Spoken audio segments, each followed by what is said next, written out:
Welcome, everyone, to the 2018 Kentucky Post School Outcome Center webinars. Thanks for joining us today.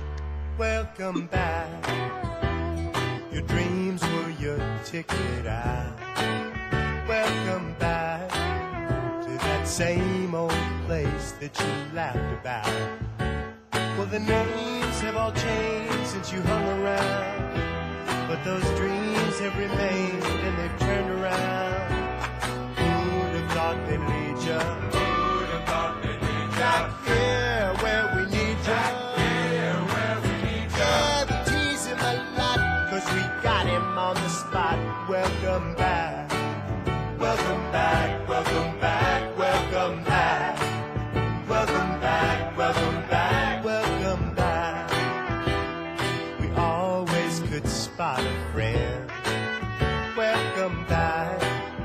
And I smile when I think how it must have been. And I know what a scene you were learning in. Was there something that made you come back again? Hello, everyone. This is Tony Lobianco with the Kentucky Post School Outcomes Center. And hopefully you are all new interviewers, although it is perfectly fine if you are someone who has been an interviewer in the past and is coming back for a little brush-up course. There hasn't been that much that has changed this year, but we'll go over the system and talk about what you need to know to interview students, hopefully successfully.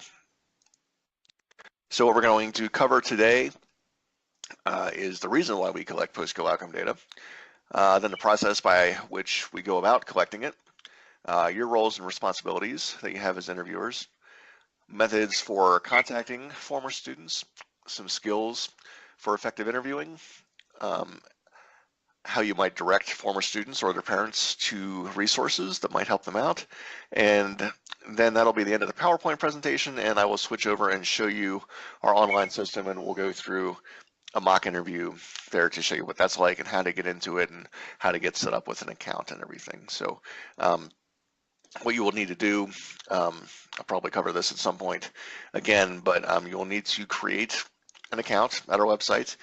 You will need to have your dose, email myself or Judy, and just let us know that you are someone that your dose has identified as someone that they want to be an interviewer, and then you'll have to pass a quiz, and then we should be set to go. So hopefully this information today will give you the information necessary to pass the quiz, and the other stuff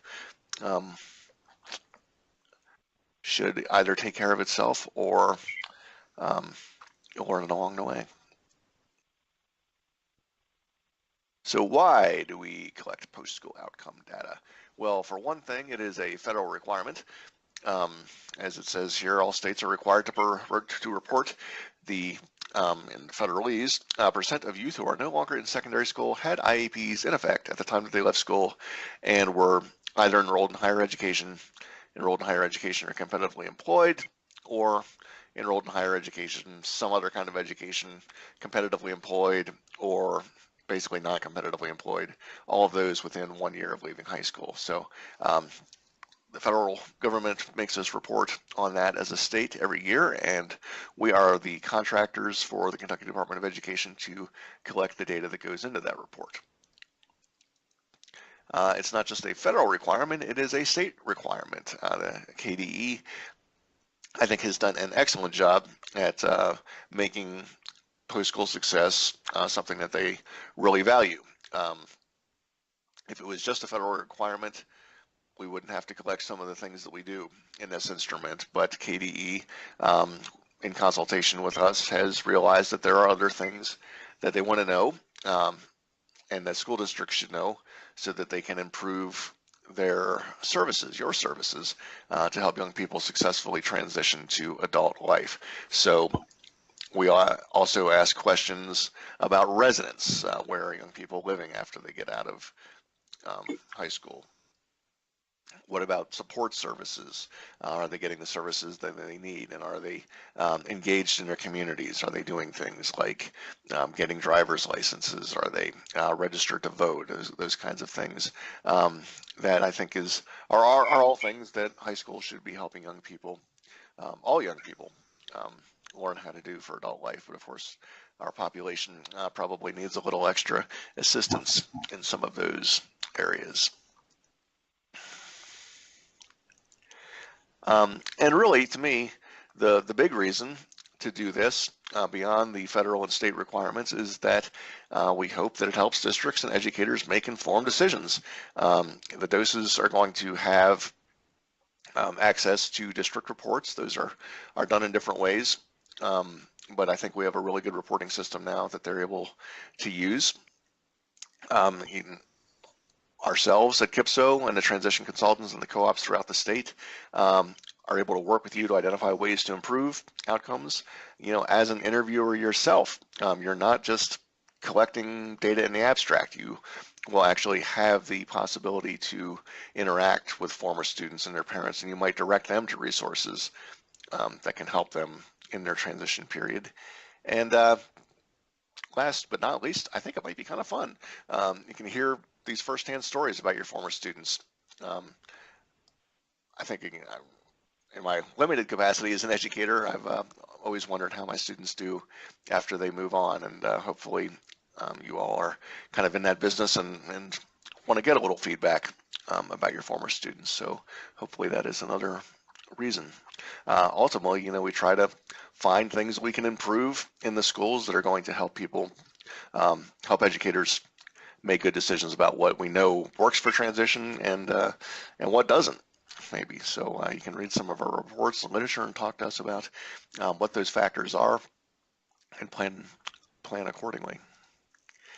How do we go about collecting post-school outcome data? The yo-yo, it's not just a fun toy, although it is that too. It is the Youth 1 Year Out former student interview. And it's an online interview that asks about, or it consists of about 30 questions. You're not going to ask them all because all of them won't be relevant. There's follow-up questions based on employment. There's follow-up questions based on education, and there's follow-up questions on whether someone's not employed or educated, those kinds of things. So the system will direct you to the appropriate questions. It will also tell you who you need to contact. We work pretty closely with KDE to get a list of students. In the very beginning of KyPSO, we ask districts to identify students themselves to contact, and some districts did a really good job of that, and some needed a lot of assistance, and some kind of gave up. So we worked with data managers at KDE, who I see as one former one is on this call. Hi, Nick. And between who they were in the past and who they are currently, I think we have a pretty good system of getting a good database full of students to let you know how to contact it. It's not perfect, and we'll talk about what to do when you see mistakes in that list. One of the things that is always a challenge is how to contact them. And in fact, the largest reason for why interviews don't get done, is because of faulty contact information. And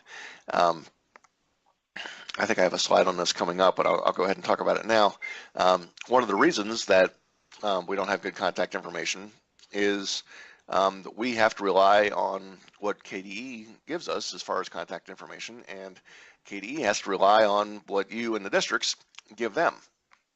So we have discovered that a lot of times what happens is districts will collect contact information, you know, home addresses, phone numbers, email addresses, those kinds of things, early on in a student's educational career, let's say, and then not update that contact information, which can be a real problem, because, you know, then someone who's a year out of high school is still using contact information from when they entered school in kindergarten, and they're often not at that contact information. So you and the district can really help us by making sure that contact information is updated on a regular basis, ideally, because others are probably using it too. But for the yo-yo purposes, if you get that in the last year before a student exits, that will help us supply correct contact information, and it'll actually just help you at the correct contact information too, because one way or another, it will be available to you then.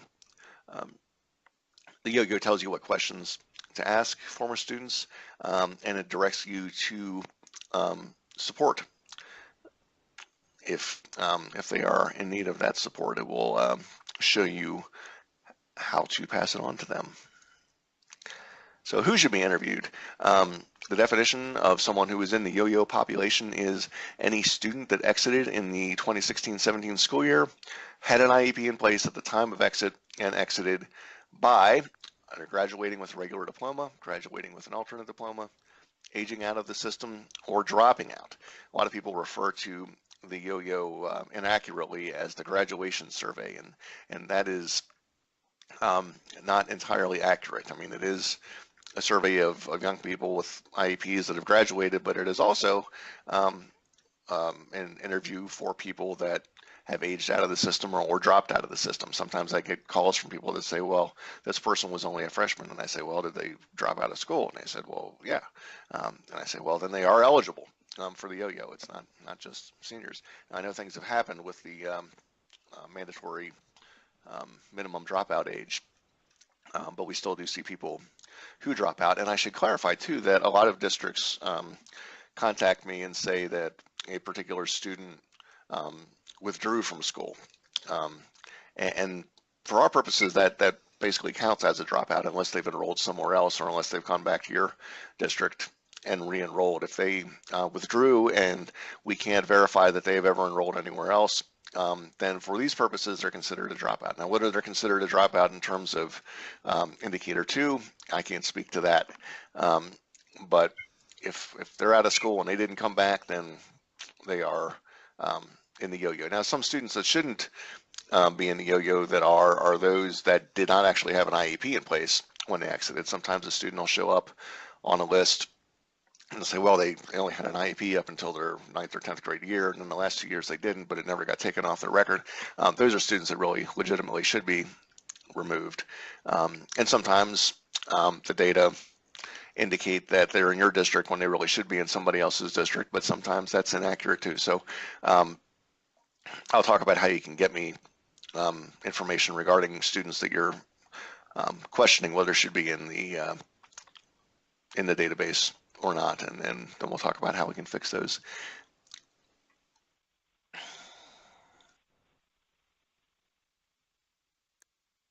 Yeah, I was just talking about a little bit about this.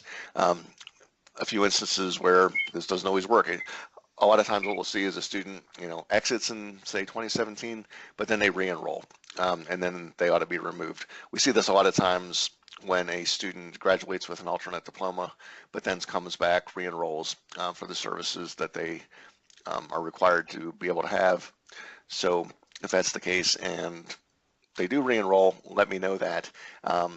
And because it is a federal requirement, we need some verification that that's actually the case before I can remove them. And the best way to do that is to take a screenshot of their Infinite Campus enrollment tab, upload that at our secure server, and send it to me. And I'll show you where that is in a few minutes.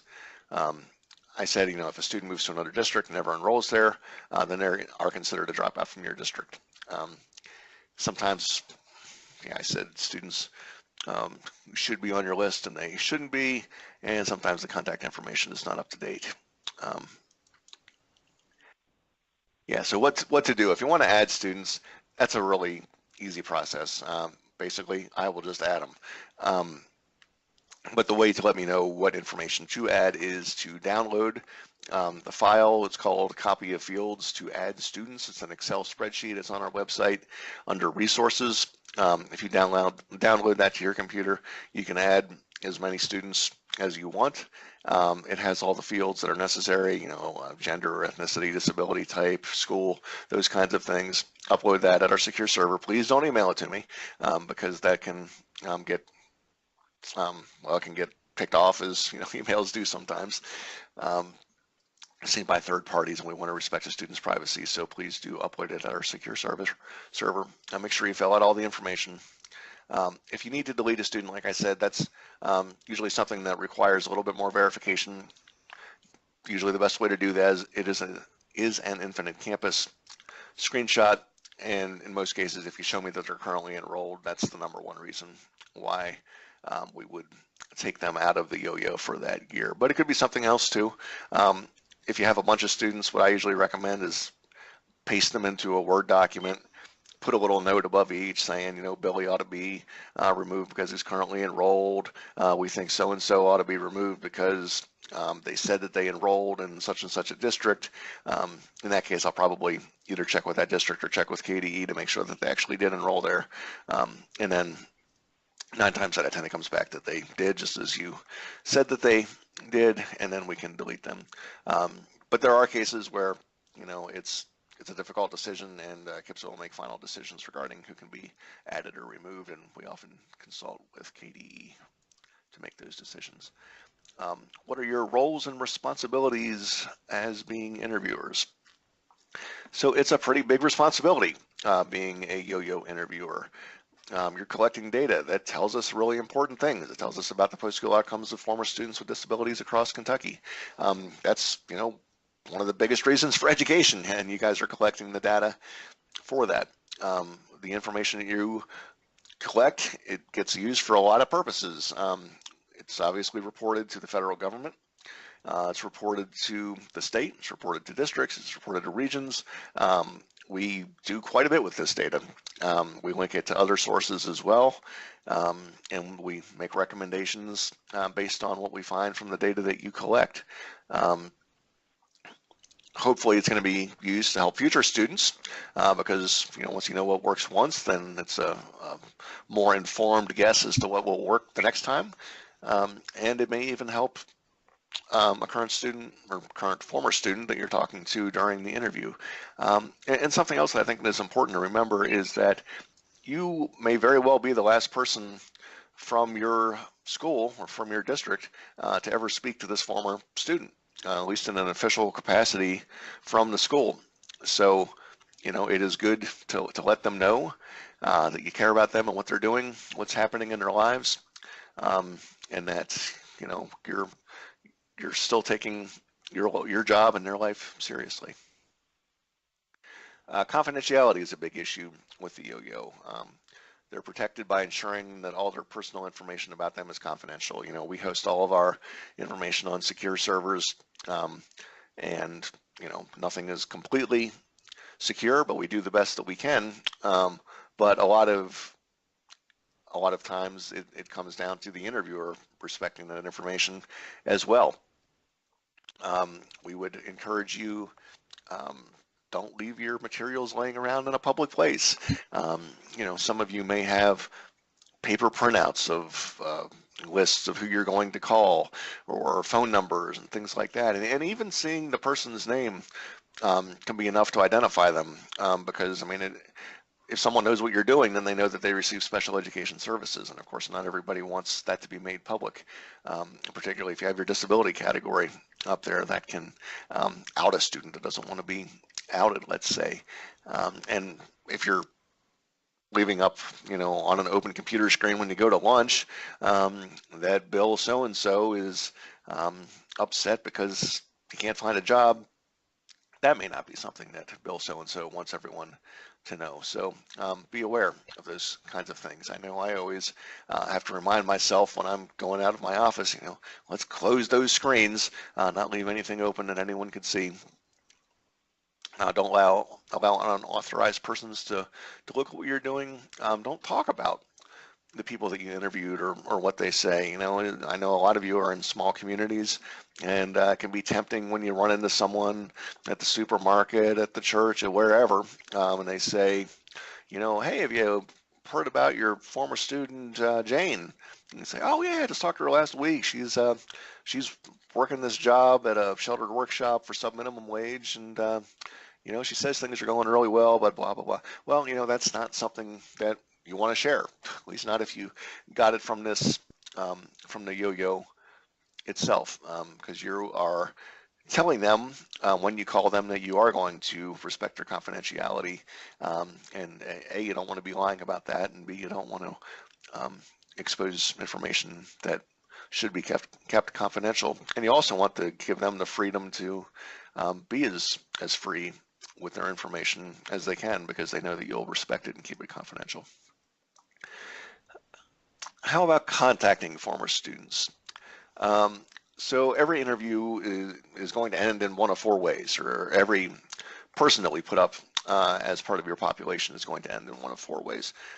You'll make contact with the person and complete an interview, and this happens usually about 60% of the time. So that's pretty good. I'd love it if it were higher, but I think 60% is not a bad rate for people that are transitioning out of high school into their adult life. And like we said, the contact information isn't always all that wonderful. So not a bad rate, 60%, I don't think. About 4% of the time, we see that a former student or their parent will refuse to be interviewed.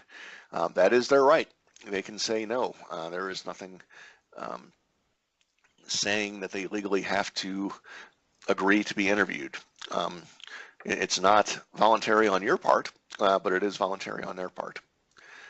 About 35% of the time, you won't be able to make contact. At least that's what we've seen in the past. And that's for all the reasons that I talked about. Usually not good information. Sometimes people just don't want to talk to people from a former school. Sometimes people just don't like to be bothered on the phone at all. So we know that happens. People get, really upset sometimes about their response rate. If you do all that you can, there's still probably going to be some people that you're not going to be able to make contact with, and that's okay. The one we really don't want to see is that there's no attempt made to conduct an interview. That happens only about 1% of the time. But if you see someone on your list, then you are expected and mandated by the state to try to contact them. So each of the rates gets reported to the state, so they'll know how districts are doing. Like I said, it's not like, a district doesn't get 100% and that gives them a red flag. Hardly anybody gets 100%. And we understand that not everybody's going to be able to be contacted, but there are ways to increase response rates, and there's really no excuse not for making an attempt. We'll talk about those ways to increase response rates in a few slides, I think. Can you interview a family member? Well, yes, and this happens about a third of the time that you can't get in touch with a former student, or they want a family member present, they have communication difficulties, something like that. So if you need to interview a parent, a guardian, someone else, that is perfectly acceptable. There is a place on the interview to note that you've done that and to explain why that was necessary. But do remember that it is really the former student's answers that we want. That can be tricky if there's no magical way to do it, but I know that were my parents to be asked about my experiences a year after getting out of high school, they probably would have given drastically different answers than I would have.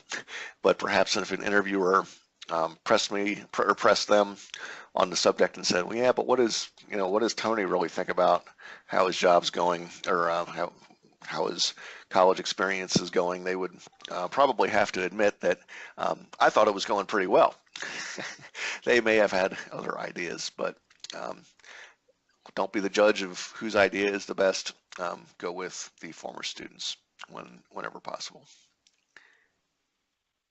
Talked a little bit already about contacting former students. Again, we supply contact information, but it's limited. We get what KDE gives us, and they get it from you.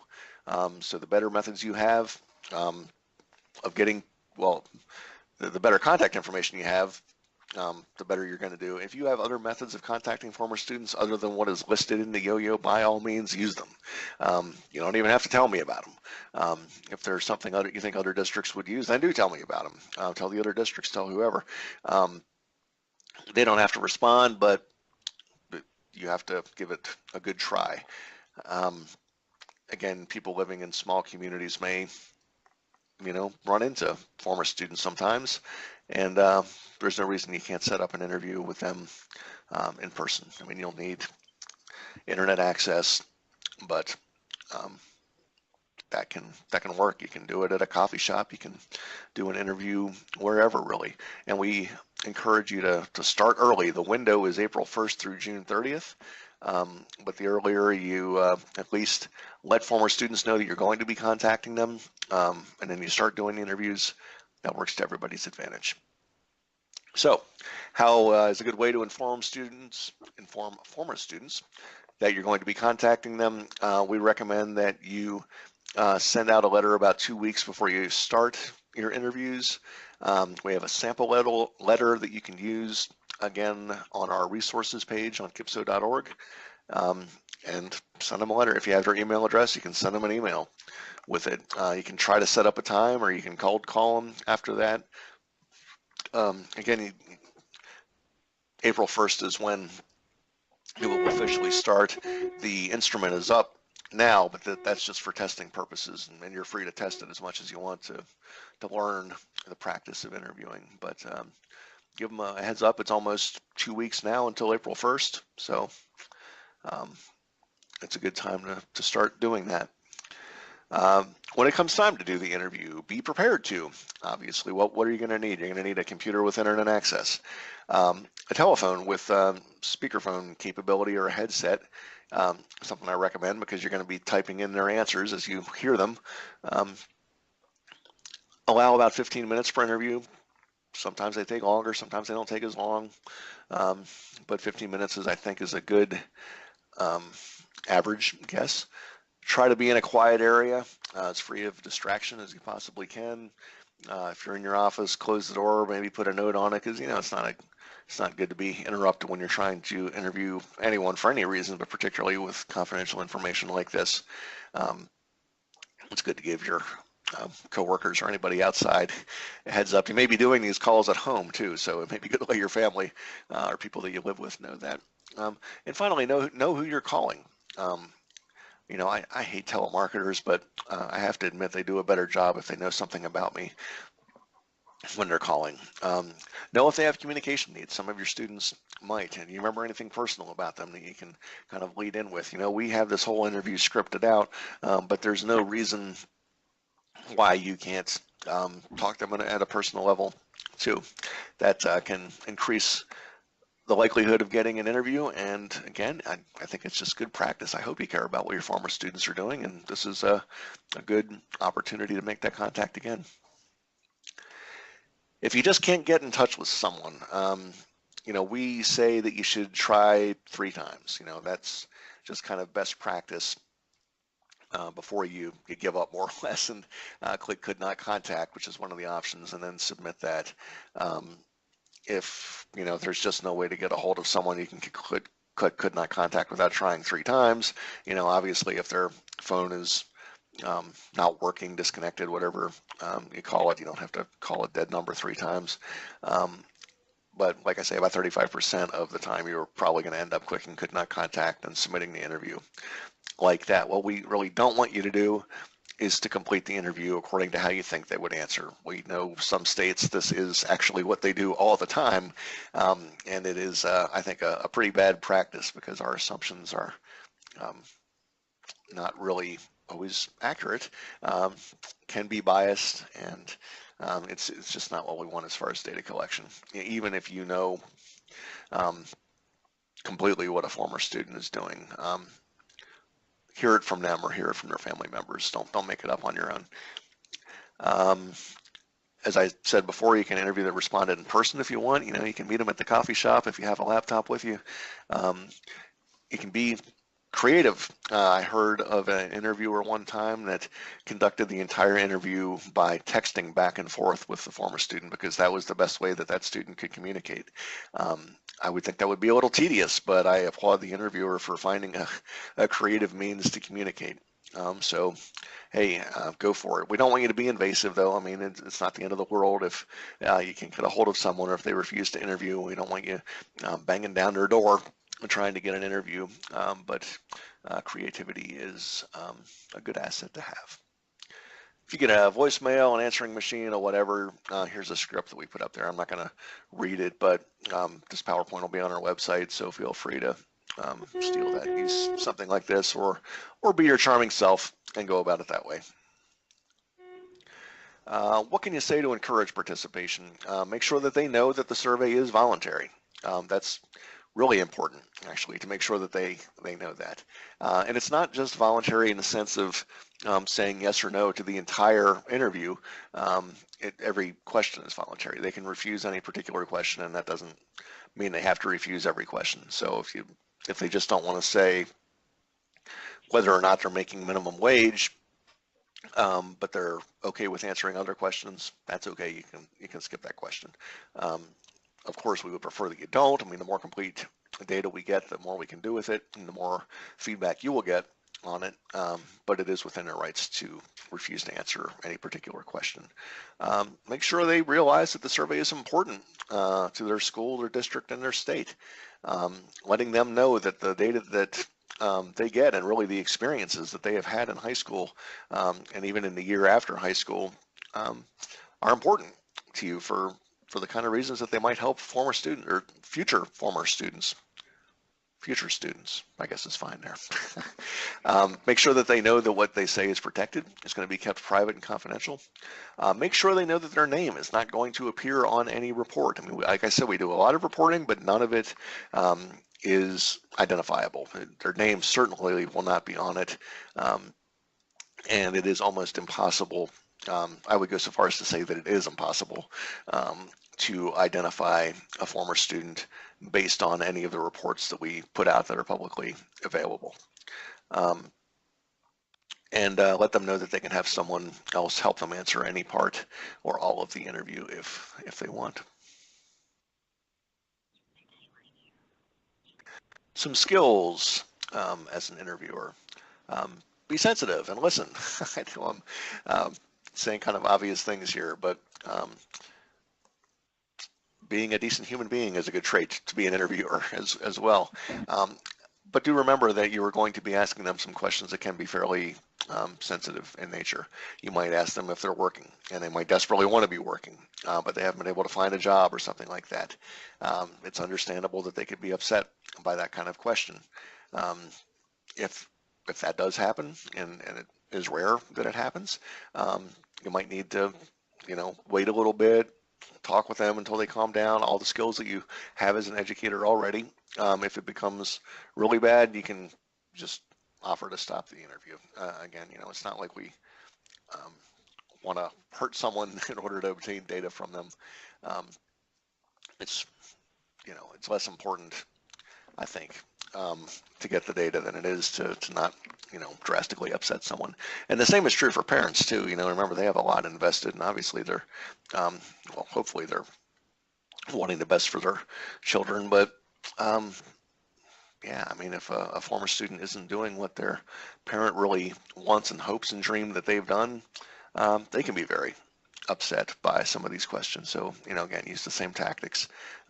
Listen to them, hear them out, and if you need to end the interview, go ahead. If you just need to wait a little while, that's fine too. Rephrasing questions. Sometimes the kind of questions we ask can be difficult for certain people to really know what we're trying to get at. So we want all questions to be asked the same way, but we also want to be able to get full and complete answers. So you may need to rephrase certain questions and try to do that in as neutral of a way as possible. Some examples of that are, we ask a question that is from the time you left high school and you ever had a paying job, and a former student may say, oh, what do you mean by that? Now, a bad way to rephrase that would be to say, you never worked, did you?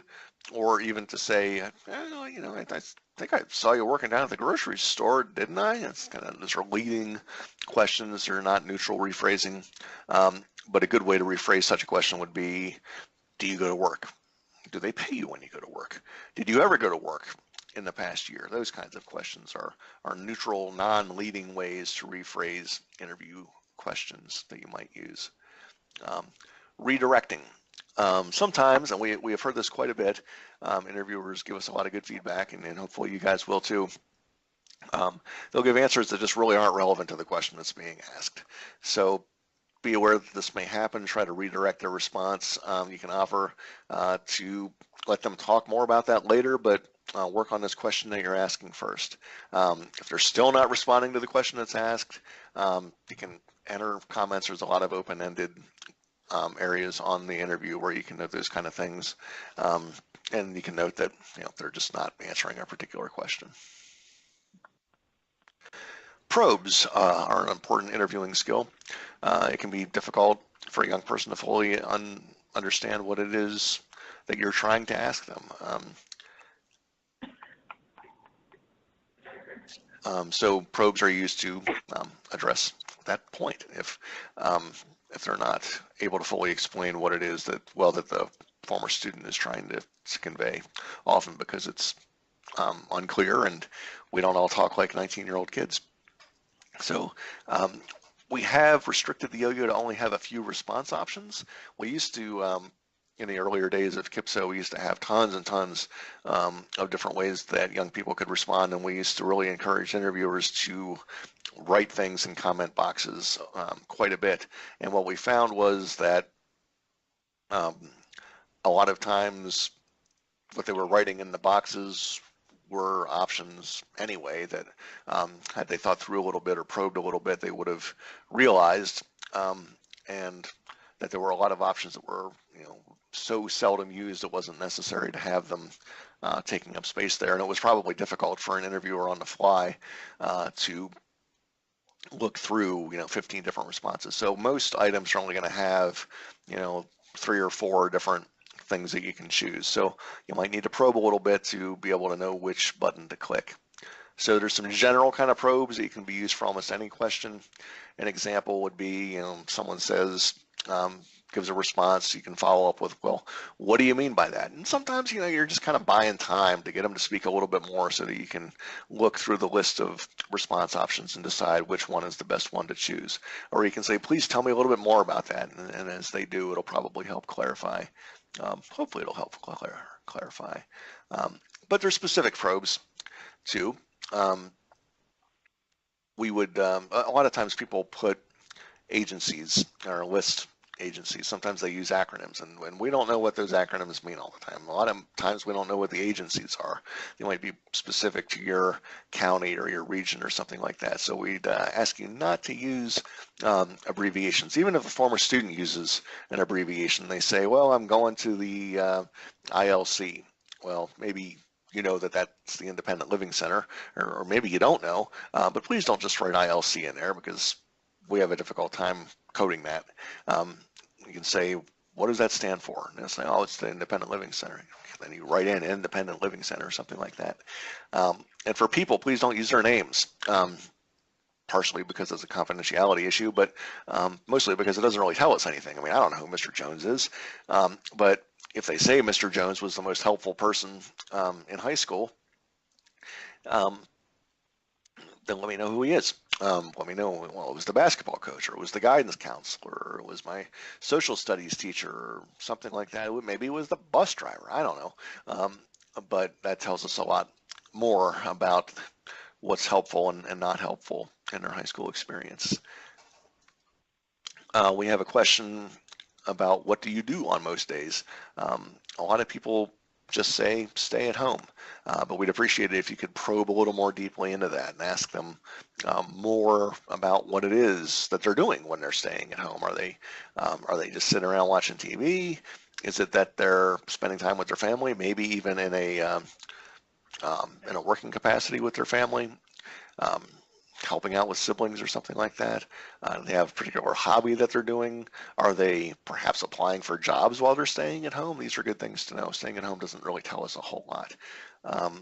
And when we ask what are the reasons that they're not working or pursuing post-secondary education, a lot of times people will say that it's because they have children. And while that's a response that tells us something, it would be useful to be able to go a little bit further and know what it is about that. Is it simply the fact that they have a child that they don't want to take time away from that child to work, or is it a lack of childcare? Is it that they can't afford childcare? What kinds of things are the reason behind that reason, if you will, that make good specific probes to ask on some of those questions. Directing former students to resources. So we have an online resource guide. And the reason this came about is we had an interviewer one year who said to us, You know, I love being an interviewer, and I like to talk a lot, and it breaks my heart that I'm just gathering data and I'm not able to um, say anything like, well, maybe you should try looking at such and such a place, or have you considered the Michelle P. waiver, or have you looked at a supported employment? Do you even know what that is? Those kinds of things. I wish I could do that. And we said, well, you can do that. And so she started doing that. But then we realized that, you know, interviewers come from a variety of backgrounds and they have a variety of different skills. And we should actually be more purposeful about this and have the resources available. Now our parent organization, as many of you know, for KyPSO is the Human Development Institute at the University of Kentucky, and HDI has a disability resource guide. There's a link to it right there with a picture of what that looks like. So on every page of the yo-yo, at the top, there is a link to the most relevant section of that. So, you know, former student says, I can't find a job, I don't know what to do. As an interviewer, note that. That they don't have a job, but then you can also say, would you be interested in, you know, hearing some resources about organizations that might help you find a job? And if they say yes, bam, you got the resource guide. You can explain what the resource is to them. You can email them a link. You can tell them over the phone, you know, a phone number or the name of a person, something like that. We also have a supplemental resource guide that we tried to make more specific to each region and gives information about, let's see, I think it gives information about local driving centers and voting and registration places and local support agencies.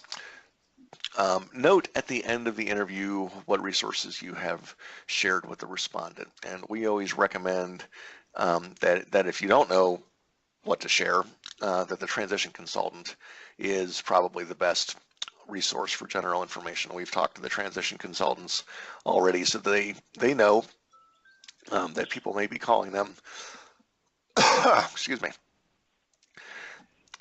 after the yo-yo, that they're not current students but former students, to get some information.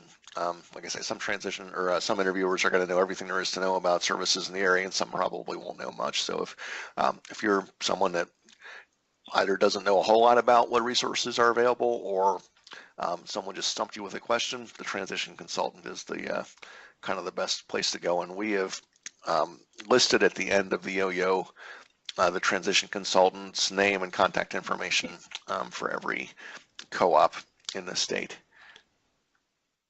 But there are other boxes on that question that you can check to say who you referred, or where you referred a particular person. And it's not really a referral, it's more of a just shared information about kind of question. So let's look at the actual yo-yo. I'm going to close out the PowerPoint and pull that instrument up. We'll go to kypso.org. You can see our homepage there. We are also at this point administering the 2018 parent survey, so some of you may be involved with that as well. That's the link to take it if you are. That's not really relevant to being a yo-yo interviewer, but in case you're wearing multiple hats, and most of you probably are, you can go there for the parent survey. I also want to show you on our homepage, if you scroll down a little bit, you will see this link.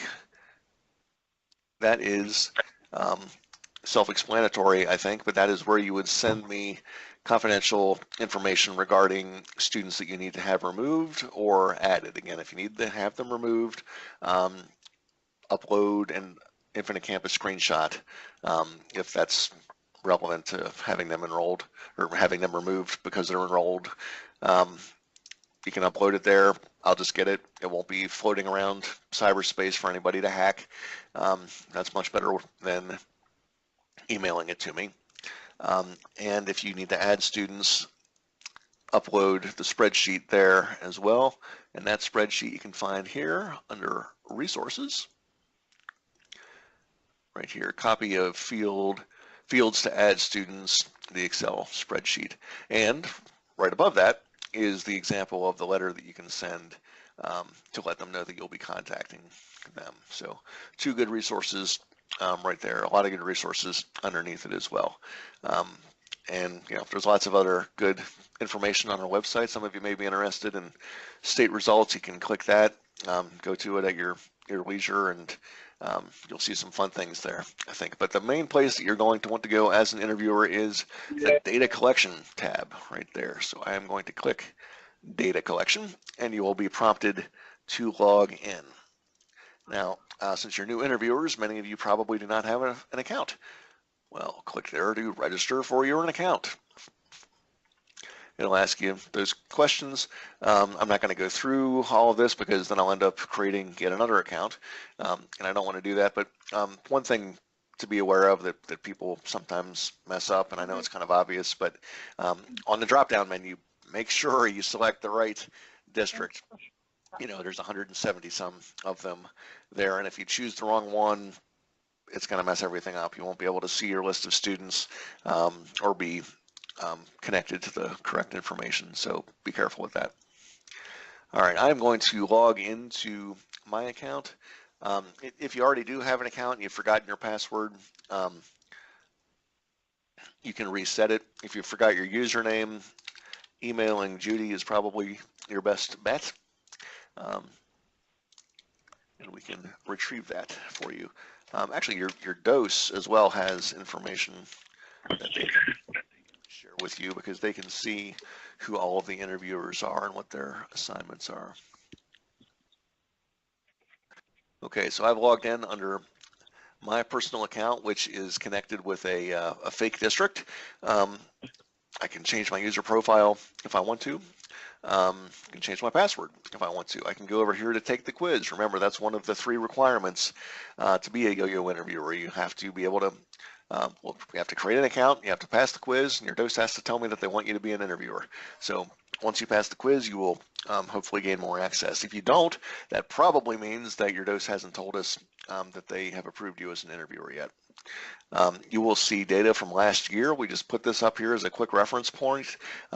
This data doesn't really mean anything because HDI and HDI test are my test districts, but you will see at the state level, indicator 14A, that's higher education, is 18.1%, 441 students went on to higher education out of 2,438 that were interviewed, and 14B, higher education, competitive employment, 14C, those 2, and other education and employment. Those aren't things that you need to be looking at or memorizing for the purpose of doing yo-yo interviews, but we thought it would be beneficial for you to just have there and to be able to see.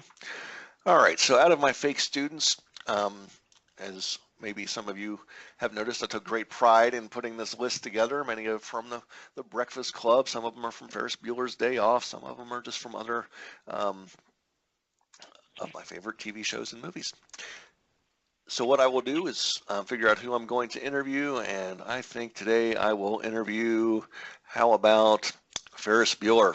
So I'll go over to the SID number, it really should say SSID, and you can see that is a link, and I can tell what school he went to, and I can see the status. It'll say not started, open, or submitted, depending on where you're at in the interview, and I'll go ahead and click the student ID link to open it. There, it'll give me a little more information.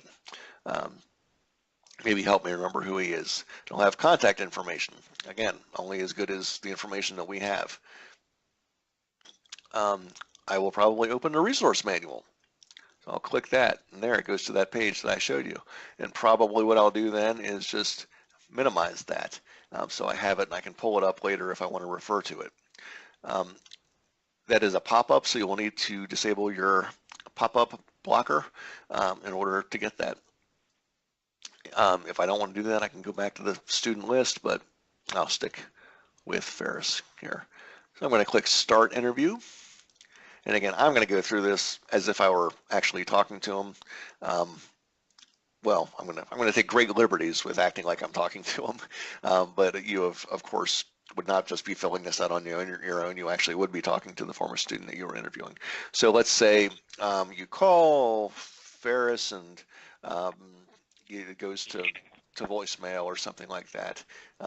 So what you can do if you want is make a note up here, left voicemail at March 1:50. You know, we don't look at that real extensively, but it's kind of a note for you to remember. You know, let's say he said call back tomorrow at such and such a time. You can leave it there so you've got a note ready made for yourself. Also, if your supervisor, your dose, someone is, you know, wants some kind of verification that you are actually attempting interviews, this is a good way to make a record of that. So what I would do if I left a voicemail is I would save. It gives you a little note that says it was successfully saved. I would return to user home, then I'd see, okay, Ferris Bueller status is open. Okay, it's open because I saved it after I'd done something with it. But then let's say, you know, another time comes around, I'm going to try him again. I'm going to go through all this. I'm going to click start interview, and this time I got a hold of him. So I will read through these instructions. We've got a little script here. You don't have to follow it word for word. Make sure that they realize it's not going to affect any of their benefits, including SSI. I didn't cover that earlier in the PowerPoint, but that's a really important point, that, you know, the information that we are collecting is in no way going to out them regarding any benefits. You know, it's a big fear that people have, but it's you know, we don't talk to the Social Security Administration. They don't talk to us, at least not for these purposes, and we're certainly not sharing information that would jeopardize any of their benefits at all, including SSI. So stress that, and, you know, your first few times I would go and read this word to word or word for word. After that, you know, make sure you include the important information. Let them know you're not going to share their personal information, that they can skip any question that they don't want to, and it's not going to affect their benefits. So if you tried several times and couldn't get a hold, you can click could not contact, and you can see that brings up submit, so you'll be able to submit it from there. You know, if they refuse to be interviewed, no, and the same thing happens. But let's say that I got a hold of Ferris and he said yes, he would be interviewed. So I'm going to click proceed, and this is a question for the interviewer. Who is the person that was interviewed? Was it the former student themselves, or was it the parent or guardian? Now, I'm going to say that I actually interviewed the former student, but if you were to check parent or guardian, then we ask you to fill in why it was necessary to interview someone else, and that's good data for us for planning for the future, to help our ability to get a hold of former students. But in this case, it's former student. That box is going to go away. Being paranoid, I'm going to click save, and then I'll click next. Okay, so the first question on the interview for Ferris will be, where did you live for most of last year? You can see all of those options. That is a question that actually does have quite a few different responses. But let's say that Ferris says that he lived with friends, you know, maybe Sloan and Cameron, that was his friend's name, decided to get a place together, so he'll select that. And here's an example. Let's say Ferris responded by saying, man, I'd really like to be living on my own. I'd like to know more about different options for living in the community. You can click on that link that I'm hovering over right now, and it will give some information about community living options. There's also a section in the supplemental yo-yo resources, which is another excellent resource on our resource page. But let's say Ferris is living with Sloan and Cameron, so we'll click with my friends and then click next. Go on to the employment section. From the time you left high school until now, have you ever had a paying job? And let's say Ferris says yes, he did. Again, you know, some employment support resources are available up there. So I'll click next. This takes us to a battery of questions about Ferris's employment situation. So since leaving high school, have you worked for a total of 3 months or 90 days? Let's say he says yes. Now that doesn't, remember, that's a total of 3 months or 90 days. That doesn't have to be at the same place. Let's say Ferris lost his job, and at one point he worked for a month, lost his job, and then a few months later he got another job, and he's been working there for 2.5 months. Well, that still meets the criteria. It doesn't have to be the same job the whole time, but for a total of 90 days. So that would count as yes. How many hours per week do you usually work? Let's say Ferris says he's working between 20 and 37 and a half. So that's the option we'll select. Are you paid at least minimum wage? Let's say Ferris says yes. Then we ask a question that can be a little tricky for some people. Which, if any, of the following supports or accommodations did you receive at your job? And this is a check all that apply question. You can remember that because these responses, they're squares. You can see up here that are circles. If they're circles, you can only choose one. If they're squares, you can choose as many as you want. So let's say Ferris says, I don't know, what kind of supports or accommodations are you talking about? And you can say, well, did you have a job coach? Did you have an employment specialist? Someone that you say, well, I don't know what that is. You can say, well, it's someone who offers advice to improve your performance on the job, maybe a supported employment specialist, something like that. He says, oh, no, I don't need anything like that. And how about a personal aid or assistant? You know, some students may need that. And Ferris probably doesn't, but it doesn't hurt to ask. Do you need any special equipment? Ferris might say no to that too. No reason to check any of them. None of them apply. When it's a check all that apply question, it's also a check none that apply question. So we ask, are you still working? And Ferris says, yes, I am. And then we ask a question that is intended to get at the quality of the work experience. What we came up with was on a 5-point scale from very interesting to not interesting at all. How interesting do you think your job is? Well, Ferris, maybe he's going to say somewhere in the middle. And it may not be this clear. He might say, I don't know, that's all right. And you can say, well, would you describe it as medium, maybe, neither interesting nor boring? And you might say, yeah, that sounds about right. So you can click that. I'm going to click Save again. I recommend clicking Save quite a bit. It'll take you to the top of the screen. You can click OK. Just let you know that it's saved. If it doesn't do that, it's still okay. I don't think it does it all the time. And click Next. What is the main reason that you are not working or not working more hours? Remember, we put that he was not working full time between 20 and 37.5 hours, so this probe will pop up. So let's say we ask him that question and he says, driving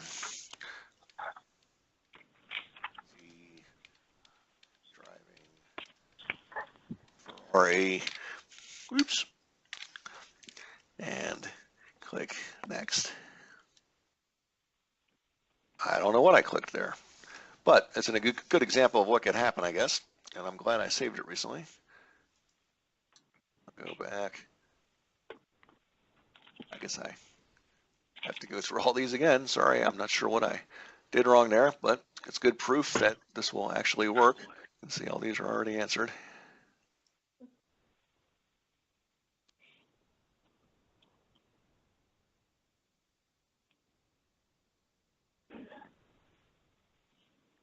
Okay, then it says from the time you left high school until now, have you been in any type of school or training program?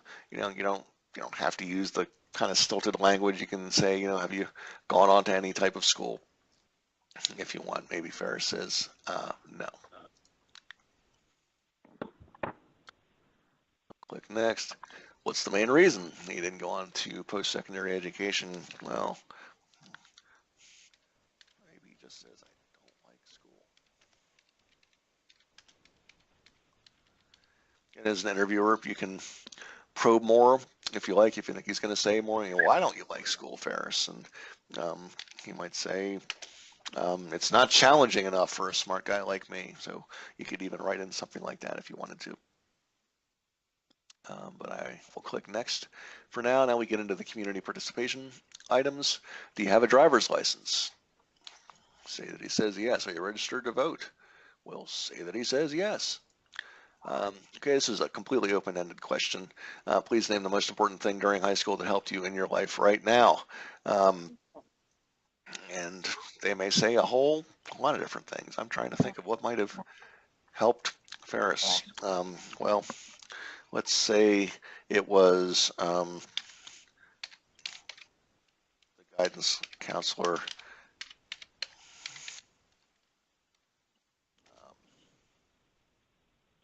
kept up with it.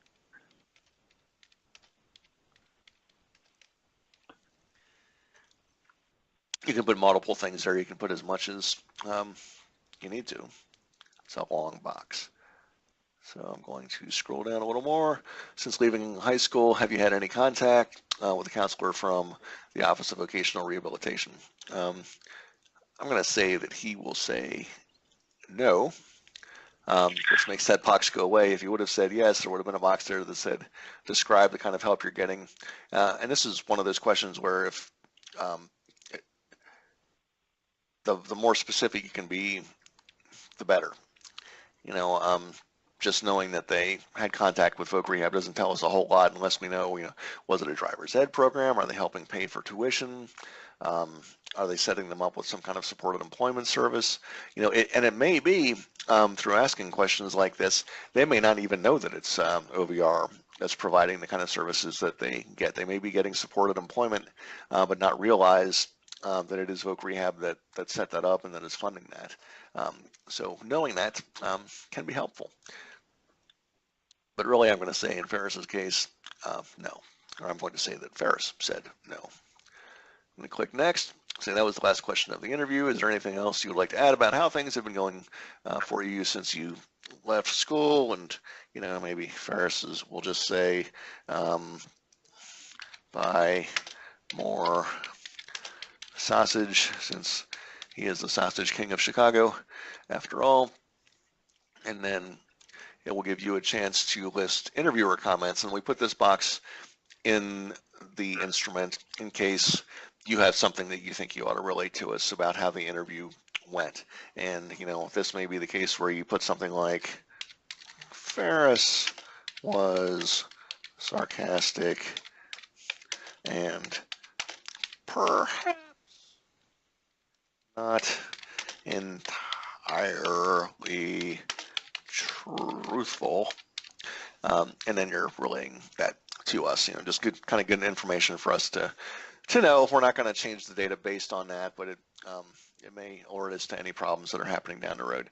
In the middle, you will see a thank you statement, and this is also where the information regarding the transition consultant for your co-op would be. It's not here on this one because, like I say, it's a fake district, so it's not populated with anything, but on yours it will be. If it's not, let me know, or if it's wrong, let me know too.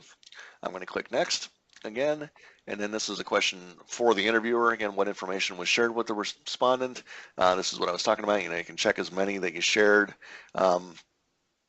And let's, you can share your personal information if you feel comfortable doing so. I'll say that I told Ferris, give me a call if he ever needs a hand with anything.